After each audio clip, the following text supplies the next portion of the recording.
Bonjour, je fais une petite vidéo dans le but d'éclairer sur un sujet qu'on trouve souvent dans la spiritualité moderne et qui me pose des questions, ou en tout cas je me pose des questions par rapport à ce sujet-là. Et donc je me suis dit que ça pouvait être intéressant d'en parler dans une vidéo pour peut-être profiter d'un débat en commentaire dans lequel les individus échangent leur point de vue. Le sujet étant essentiellement, est-ce que Jésus est le Christ et le Christ est Jésus, ou est-ce que le Christ représente quelque chose de différent de Jésus? On- donc, ce sujet, c'est le sujet qui a été introduit en quelque sorte par Elena Petrovna Blavatsky. Donc, c'est la personne qui a fondé la théosophie, donc un mouvement de spiritualité très intéressant, très beau même, hein, dans une certaine mesure, mais qui pose problème au dogme chrétien. Et donc, c'est cette question, donc, faut-il croire le dogme chrétien? Faut-il croire la théosophie? Est-ce que le dogme chrétien aurait nié une part du réel au profit du dogme? C'est le sujet de cette vidéo. Donc, que dit la théosophie et que dit Blavatsky? Blavatsky dit en gros ceci, d'après ce que j'ai compris, c'est qu'il y aurait une énergie christique qui serait une énergie universelle, qui serait une énergie de consécration pour un individu, pour recevoir cette énergie, et en quelque sorte, ça consacre l'individu à être un messager de Dieu, en quelque sorte. Le Christ étant au final un serviteur de Dieu supérieur aux anges ou quelque chose comme ça. J'ai pas tout compris, mais en gros, c'est ça. Et donc, il y a une différenciation qui est faite entre le Christ, qui serait une énergie ou un serviteur de Dieu, sur des plans très spirituels, supérieurs, tandis que Jésus ne serait qu'un initié qui ferait partie d'une loge spirituelle dans un monde spirituel auquel on n'a pas vraiment pleinement accès. Et donc ça, c'est le point de vue de la théosophie, mais aussi de tous les mouvements qui se sont associés à la théosophie. Et donc ça, voilà, je vous l'ai dit. Et là, on arrive bien sûr au cœur du sujet. Par rapport au christianisme, qu'est-ce qu'on peut dire? Le christianisme, lui, a un point de vue assez simple sur le sujet. C'est simplement que Jésus est le Christ, et que ce terme de Christ, à la base, ne représente pas une énergie ou une personne occulte, mais juste le terme que Jésus est la personne qui a été ointe. C'est-à-dire qu'à la base, Christ, c'est un titre pour dire consacré, qui a été oint, qui a reçu une onction qu'on peut interpréter. Certains vont dire que c'est l'onction de Dieu, d'autres vont dire que c'est l'onction de Saint Jean le Baptiste par son baptême. Certains vont dire que c'est une onction qui n'est pas tellement le fait d'être choisi, mais qui est simplement le fait de le mettre en avant, vu que c'est le Fils de Dieu. Enfin bon, on peut interpréter plusieurs façons, mais à la base, le terme Jésus-Christ, c'est pas, il n'y a pas de différenciation dans le christianisme. Le Christ, c'est un attribut de Jésus, de Yeshua dans le christianisme. Donc il n'y a pas de différenciation comme le fait la théosophie. Euh, et donc, comment on peut développer? Parce que d'ailleurs, Saint Paul ira même jusqu'à dire que dissocier, que dire que Jésus n'est pas le Christ, c'est un esprit d'antéchrist. Voilà, il a quand même dit ça. Donc c'est interprété parfois par certains en disant que la théosophie c'est un mouvement d'antéchrist. C'est pas, moi je ne l'interprète pas à 100% comme ça, mais je reconnais que c'est une interprétation qui a un certain sens. Bien évidemment, ça c'est complexe. Le sujet est complexe parce que on pourrait dire, après on peut développer en disant que il faut savoir que c'est complexe le sujet parce qu'il y a pas vraiment de sujet d'éclaircissement clair sur le sujet, et c'est un discours qui est rarement, je trouve, abordé avec clairvoyance et neutralité aussi, car au final c'est un sujet majeur à notre époque, parce que quand on regarde bien, la majorité des gens, il y a une grande majorité de gens qui sont chrétiens encore, heureusement, mais il y a aussi une grande majorité de gens qui sont dans la spiritualité moderne, et eux, ils vont plutôt s'orienter vers cette idée de séparer le Christ et Jésus, de voir en Jésus un maître initié et le Christ une entité spirituelle qui a été reçue par Jésus. Alors, je vais essayer de clarifier la situation pour essayer de mettre de l'ordre dans tout ça. Même si je ne sais pas si j'y arriverai, mais je vais essayer de méditer un peu. Je vais essayer de trouver un point d'ancrage et réfléchir.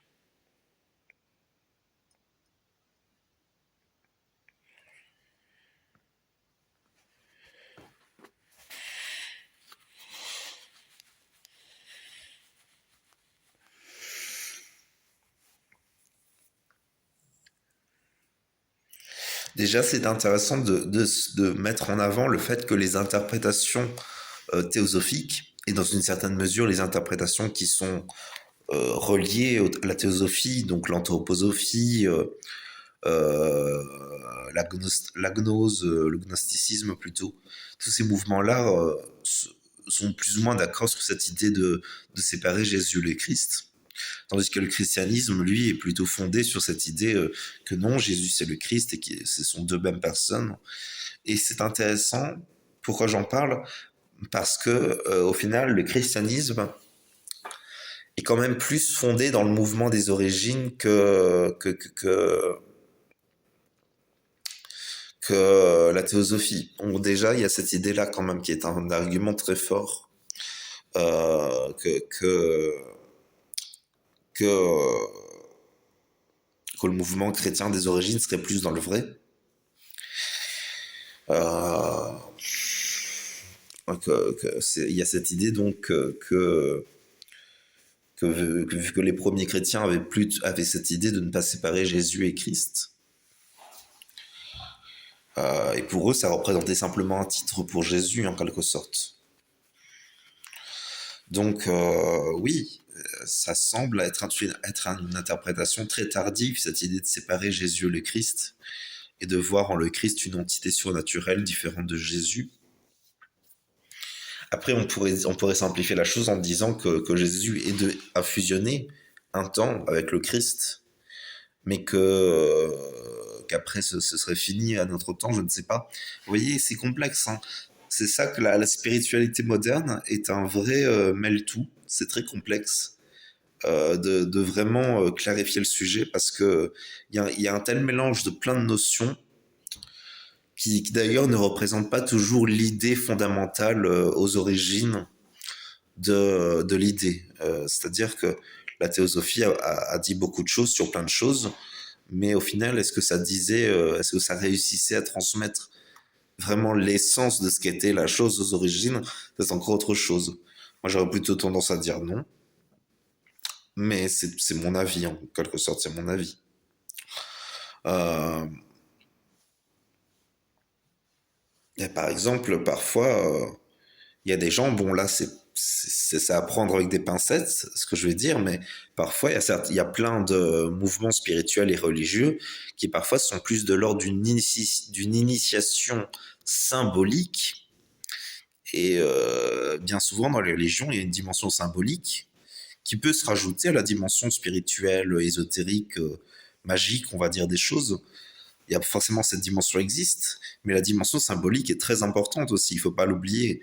J'ai même envie de dire que la dimension symbolique fait un peu tout. J'entends par là que peut-être que les choses désignent des choses et ne sont pas symboliquement des choses telles qu'elles sont dites, on va dire. Voilà. Par exemple, on le constate assez facilement que dans beaucoup de religions actuellement, il y a des gens, ils abordent la religion non plus avec une foi en Dieu, en leur Dieu, comme si Dieu allait venir les sauver en les priant pour recevoir des exaucements, mais ils abordent la religion plus comme une manière de valeur, une manière de spiritualité, une manière de se consacrer autour de quelque chose. C'est autre chose, bien évidemment. C'est ça la différence entre traverser sa religion avec une spiritualité authentique ou au contraire ne voir la religion que comme un moyen de gagner son salut en quelque sorte. Et c'est pas du tout le même point de vue en quelque sorte. Mais je me suis perdu. C'est vrai que le sujet c'est quand même Jésus et le Christ. Alors moi j'ai quand même étudié les deux points de vue. Et il faut savoir que les deux points de vue se défendent, hein. Oui, c'est complexe. C'est complexe de même de rester chrétien parce que le christianisme est comme dit quand même clairement que la théosophie ce serait une doctrine venant d'en dessous, on va dire, pour le dire sans être trop dans des énergies obscures, on va dire. Euh, donc oui, c'est quand même quelque chose de crédible. Les deux points de vue sont crédibles parce qu'ils ont tous les deux une certaine logique. Ils ont tous les deux une certaine logique. Et donc, comment dire, ce qui fait naturellement qu'on ne peut pas réellement, on ne peut pas réellement dire que l'un a tort et que l'autre a raison, simplement sur une question de conviction. Il faut réussir à un peu mentaliser la chose et à chercher avec son mental, ou pour ceux qui y arrivent avec le troisième œil. Moi, quand je me sers, là j'arrive à me servir de mon troisième œil, j'ai quand même fortement l'impression que dans les mondes spirituels et dans le monde d'après la vie, dans les mondes subtils, c'est plutôt la théosophie qui a raison. Le truc, c'est que peut-être aussi qu'il y a du vrai dans le christianisme et que c'est complexe de vraiment départager. C'est très complexe, le sujet est très complexe et c'est complexe pour moi de l'aborder avec une posture qui essaie de maintenir sa posture chrétienne et en même temps de reconnaître ce que l'on trouve crédible dans la théosophie, dans la gnose et tout ça, dans tous ces mouvements plus qui sont qui sont fondés sur autre chose que la vie religieuse chrétienne. Et du coup voilà, bon au moins cette vidéo aura servi à une introduction au sujet. Donc je vous invite à laisser un commentaire avec votre avis, bien évidemment en argumentant et si possible en donnant une opinion qui explique votre point de vue et pas simplement dire que Saint Paul a dit que et puis voilà, parce que c'est pas sérieux hein, comme posture, c'est pas sérieux. Hein. Moi je tiens à le dire. C'est pas sérieux de simplement dire Saint Paul a dit que, donc forcément je crois que... Alors c'est beau, il y a une certaine beauté, c'est être fidèle à la tradition religieuse chrétienne, c'est bien, mais faut quand même reconnaître qu'il y a peut-être une dimension qui vaut la peine d'être cherchée, et ce serait dommage de passer à côté de cette dimension-là, qui apporterait peut-être quelque chose de plus profond et de possiblement plus beau que la religion chrétienne, parce qu'il faut quand même dire que la religion chrétienne, alors il y a beaucoup de beauté, bien évidemment, mais il y a beaucoup d'idées qui sont dites que des esprits cherchent à faire abolir le christianisme pour faire advenir une nouvelle ère. C'est complexe de discerner si ça vient de Dieu ou si ça vient d'en dessous, on va dire. Mais clairement, c'est vrai que moi j'ai envie de dire, je suis sceptique par rapport aux deux points de vue, en quelque sorte, parce qu'en quelque sorte, le christianisme trouve ses racines. Imaginons que la théosophie est la vérité. Alors pourquoi la théosophie ne cherche pas plutôt à redynamiser le christianisme pour le faire retourner à ses racines? C'est ça la question. Pourquoi est-ce que ces esprits qui seraient des maîtres ascensionnés chercheraient à arrêter la religion chrétienne alors qu'ils pourraient simplement la faire revenir à ses racines et la faire sublimer à travers leur propre maîtrise en quelque sorte. Après, ce serait quand même un changement majeur dans la religion chrétienne. C'est pas ça. Hein. Donc, est-ce que le christianisme est-il prêt à changer? C'est autre chose. Moi, je pense honnêtement que le christianisme ne changera jamais à 100% parce que une religion ne peut pas changer comme ça juste sur le coup d'une impulsion, que ce soit une impulsion subtile, tout simplement pour la bonne raison que une religion doit rester intègre avec elle-même et donc doit rester sur un socle solide pour son ancrage. Imaginons qu'il y ait des gens illuminés qui viennent dans la religion chrétienne et qui disent, un peu comme moi, c'est vrai, que j'ai eu la lumière, je parle avec des maîtres ascensionnés et tout ça. Ce serait un peu, vu le dogme catholique et vu les croyances chrétiennes, On leur dirait simplement qu'ils ont parlé avec des démons, tout simplement parce que les chrétiens disent qu'on ne peut pas parler avec ceux de l'autre côté.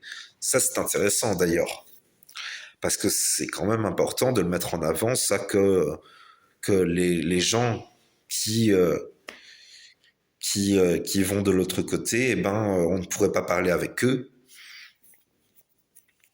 Et c'est quand même assez étrange, alors que justement, il y a des expériences parfois où il semble très crédible quand même que l'on puisse parler avec eux. Donc ce serait probablement déterminé par des manifestations, des croyances des individus, tout ça. Donc oui, il faut aiguiser son point de vue pour chercher le vrai et le réel dans tout ça, et c'est pas évident. Donc oui, moi je vous invite simplement à garder votre point de vue et si vous êtes chrétien, restez dans le christianisme. C'est une belle religion, c'est une religion qui prône des belles valeurs.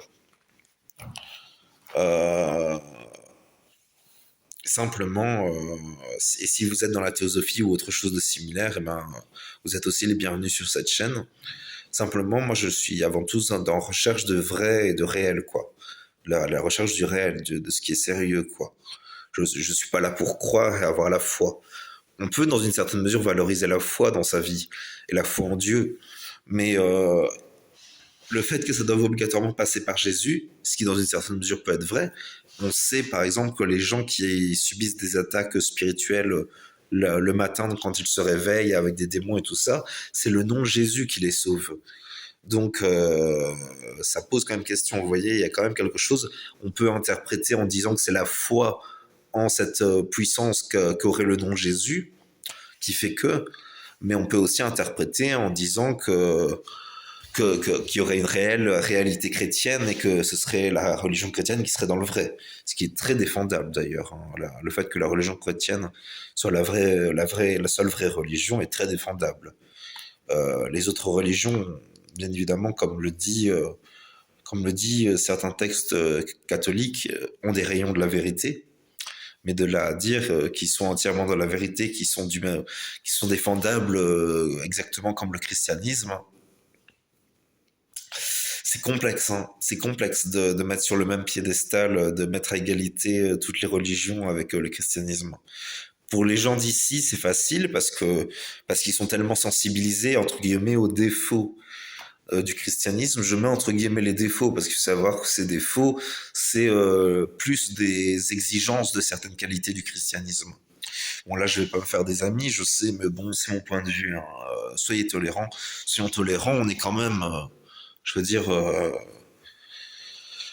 c'est bon. Enfin bon, je sens que je diverse un peu, je divague. Je vais arrêter la vidéo là. Dans tous les cas, je vous invite à mettre une réponse en commentaire sur votre point de vue sur le sujet. Et dans tous les cas, nous avons tous euh, Dieu, car au final, c'est sûr qu'il n'y en a qu'un.